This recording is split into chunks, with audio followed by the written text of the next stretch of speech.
আসসালামু আলাইকুম বন্ধুরা। বেনজির সাহেব, জি, আমাদের সাবেক আইজিপি, পুলিশ প্রধান, সাবেক র্যাব প্রধান বেনজির সাহেব, আপনারা জানেন উনি দুর্নীতিগ্রস্ত হিসাবে ওনার নাম পেপার পত্রিকা, ইভেন দুদক বিভিন্ন ইনভেস্টিগেশন স্টার্ট করছে।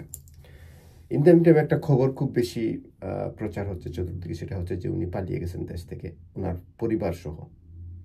কেউ কেউ বলতেছে যে উনি ওনার ওয়াইফের চিকিৎসার জন্য সিঙ্গাপুর গেছেন, কেউ বা বলতেছে যে না, he is smart enough to understand what's going on in future with him, so that's why he just early get out, just দেশ থেকে পালিয়ে গেছেন, ভেগে গেছেন, সোজা কথা।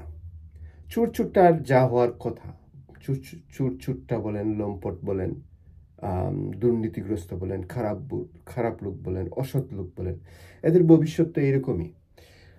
আর সে যতই ভালো থাকুক, যতই দাব রব, আত্মহমিকা, অহংকার, ক্ষমতা যাই দেখাক না কেন, tomorrow or day after tomorrow he or she will lose everything. দেখেন এই বেনজির সাহেবদের ক্ষমতার দাপট আর স্যালিউট আর সালাম, আর চতুর্দিকে তাদের মানুষ আজকে চুরের মতো পালিয়ে গেছে। যদি সত্যি হয় তাকে উনি পালিয়ে গেছেন, তাহলে চুরের মতো অগোচরে পালিয়ে গেছেন।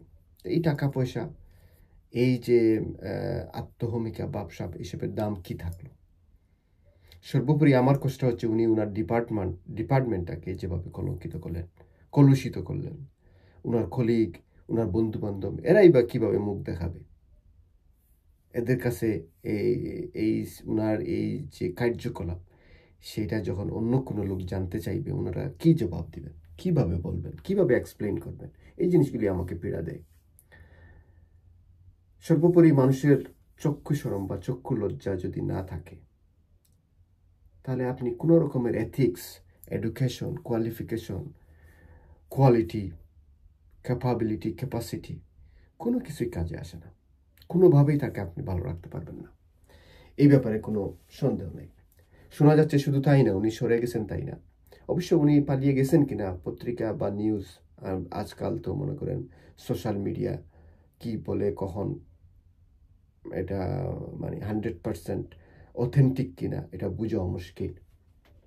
যদি সত্যি হয়ে থাকে উনি চলে গেছেন বা না গেছেন, সেটা বুঝে যাবে 6 তারিখ সম্ভবত দুদক ওনাকে ডাকছে, এবং তার একদিন পরে 7 তারিখ অথবা 8 তারিখ ওনার ওয়াইফ, স্ত্রী এবং মেয়েদেরকে ডাকছে তাদেরকে জিজ্ঞাসাবাদ করার জন্য বা কথা বলার জন্য।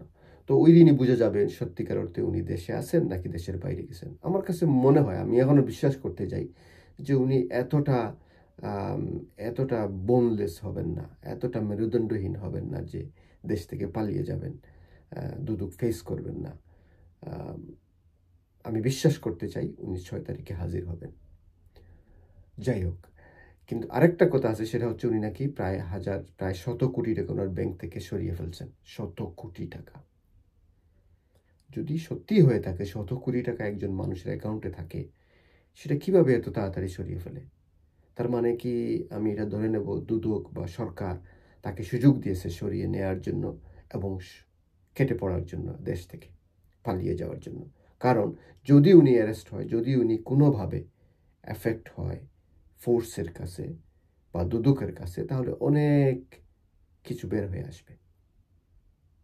কারণ সত্যিকার অর্থে এরকম পজিশনের একজন লোক যে কিনা সরকারের সাথে ওতপ্রোতভাবে জড়িত ছিল লাস্ট 10-14 ইয়ার্স, তো এই জেন্টেলম্যানের সাথে সরকারের অনেক রকমের ডিলিংস আছে বা ডিলিংস হয়েছে, বা সরকার অনেকভাবে ওনাকে ইউজ করছে, এ ব্যাপারে তো কোনো সন্দেহ নেই। সরকার ইউজ করছে, সরকার benefited, government benefited by him, not only him, like that type of people, powerful people. এটা সরকারি বসায় ওনাদেরকে চয়েস করে। এই যে মনে করেন 100 কোটি টাকা বলেন আর 200 কোটি টাকা বলেন আর 100 বিঘা বলেন, 500 বিঘা জমি বলেন, 600 বিঘা জমি বলেন, এগুলি যে উনি করছে, উনি কি একাও করছে?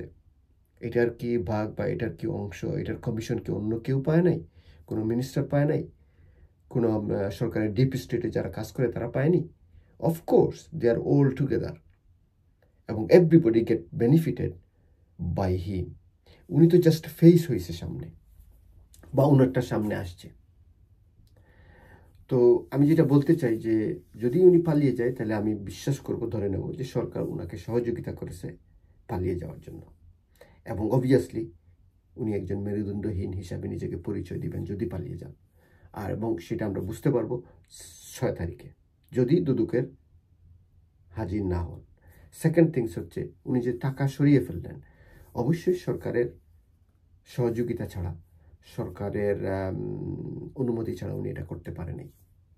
আর আরেকটা কথা হচ্ছে যে ওনাদের মতো লোক যে সকল পজিশনে কাজ করছে, ওনাদের শত রকমের লিঙ্ক আছে, ওনারা ইনফরমেশন, সব রকমের ইনফরমেশন পায়, কি হচ্ছে কি হবে। আমরা তো অন্ধকারে আছি, আমরা যারা সাধারণ লোক